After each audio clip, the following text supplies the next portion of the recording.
ఎలాగొచ్చాము, ఏ పరిస్థితుల్లో వచ్చామంటే వాస్తవానికి అప్పుడు ప్రభు నమ్ముకోలేదు. ప్రభు అంటే ఎవరో తెలియదు. కానీ ఆ సమయంలో పక్కనేమో ఇల్లు మొదలు పెట్టారు కానీ ఇల్లు ఆగిపోయింది. ఇంటిలో పరిస్థితులు కూడా అన్ని కష్టతరంగా ఉన్నాయి.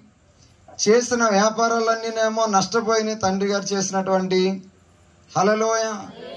ఆ సమయంలో జీవితంలో అనేకమైన ఇబ్బందికరమైన పరిస్థితుల్లో ఉన్నప్పుడు, కృంగిపోయినప్పుడు, నలిగిపోతూ ఉన్నప్పుడు, అనేకమైన అప్పుల్లో బాధల్లో కూరుకుపోయినప్పుడు, ఆ సమయంలో ఎవరో చెప్పడం బట్టి మా అమ్మగారు మందిరానికి వెళ్ళారు.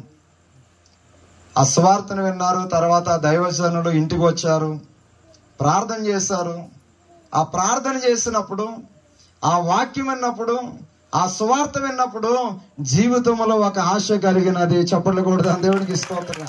కృంగిపోయిన పరిస్థితుల్లో, అన్ని విషయాలు, అన్ని బాధాకరమైన పరిస్థితుల్లో వెళతా ఉన్నప్పుడు, యేసు యొక్క మాటలు విన్నప్పుడు, ఆ వాక్యాన్ని విన్నప్పుడు, ఆ సువార్త విన్నప్పుడు అది జీవితంలో సమాధానం తీసుకొచ్చింది, కుటుంబంలో సమాధానం తీసుకొచ్చినది. దేవునికి స్తోత్రం.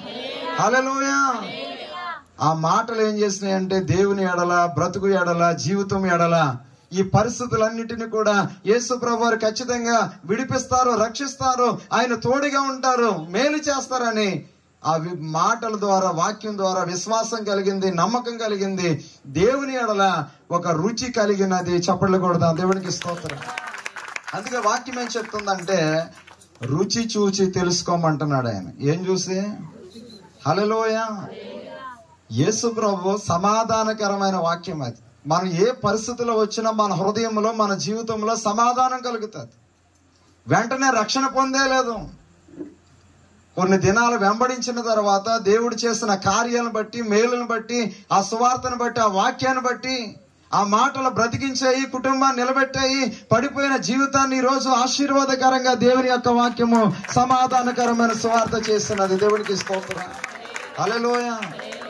ఆ వాక్యం విన్న తర్వాత విశ్వాసము కలిగి, నమ్మకం కలిగి, దేవుడు ఉన్నాడు, ప్రభు ఉన్నాడు అని ఒక నిరీక్షణ పుట్టినది జీవితంలో. దేవునికి స్తోత్రం.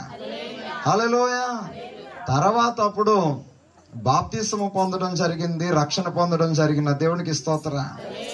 రుచి చూసి తెలుసుకుని ఆయన వెంబడిస్తా ఉన్నారు. ఆయన కార్యములు చూసి ఆయన ఉన్నాడని, ఆయన ఫలము దయచేస్తా ఉన్నాడని, ఆయన జీవితాన్ని బాగు చేస్తున్నాడని, బ్రతికిస్తా ఉన్నాడని, అనేకమైన హృదయాల్లో మార్పు కలుగుతూ ఉందని రుచి చూసి తెలుసుకుని ఈరోజు ప్రభుని వెంబడిస్తా ఉన్నారు, రక్షణ పొందుతా ఉన్నారు. దేవునికి స్తోత్రం. కానీ ఈరోజు భయంకరమైన దాడి క్రైస్తవుల మీద జరుగుతూ ఉన్నది. మతాలు మారుస్తున్నారని, లేకపోతే మనుషులు ఎవరు మారిస్తే, ఇక్కడ ఉన్న మీరు అడగండి, ఇక్కడ ఉన్న రక్షణ పొందిన వారు ఎవరైనా డబ్బులు ఇచ్చి ఎవరైనా మార్చారా? ఎవరైనా డబ్బులు ఇస్తే మారిపోతారా? హల్లెలూయా.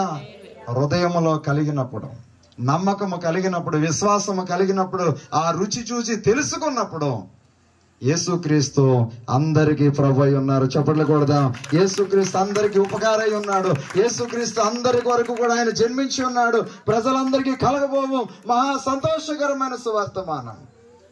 ఆయన అందరి కొరకు రక్తము చిందించాడు. ఆయన అందరి కొరకు ప్రాణాన్ని త్యాగం చేశాడు. దేవునికి స్తోత్రం.